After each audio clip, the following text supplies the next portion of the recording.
My name's Abdul Abdullah and we're in my studio in St Leonards in Sydney. I'm an artist and I've been an artist for the last 10 years. Studying art at Curtin has allowed me to become an artist, and that's opened so many doors for me. I've got to exhibit all over the world, got to travel so much and experience so many things, but it's also given me the opportunity to work with young people and marginalised people and people on the peripheries, people at risk, and introduce them to art in ways that I hope are really positively constructive.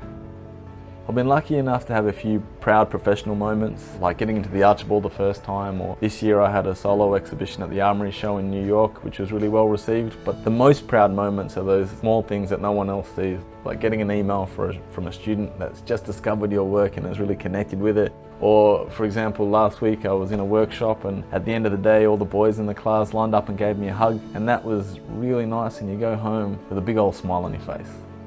If I was to find my younger self and to give them a bit of advice, the first thing I'd say is to find a community of like-minded people and lean on each other for support, to share resources, to share information, and to build something together. The other thing I would say is that a mistake's not really a mistake unless you do it twice. Otherwise it's a learning experience. So try and learn from everything that you do and try and take those lessons on to the next challenge that you face.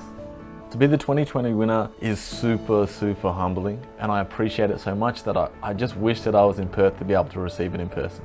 There have been a couple of people that have been really important to me on my journey. The first was my high school art teacher, Jodie McBride, who saw a kid from East Cannington and saw the potential in him and backed me whenever I got into trouble and allowed me to have those creative pathways. And the second would be my mentor as an adult, Richard Bell, who's an artist from Queensland, and having someone like him in my life has really helped me develop not only as an artist but as a fully formed person.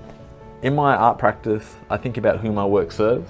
It doesn't necessarily serve the people that go to museums, but I'm thinking about the teenage version of me who live in Sunshine in Victoria, or East Cannington in Perth, or Mount Druitt in Western Sydney, who are just realising that their voices aren't being heard in the mainstream. And I'm not trying to claim anybody else's experience, but rather share enough of a shared experience that they can claim some ownership over the idea, and then ownership over the space in which holds the idea, and hopefully in that way empower them.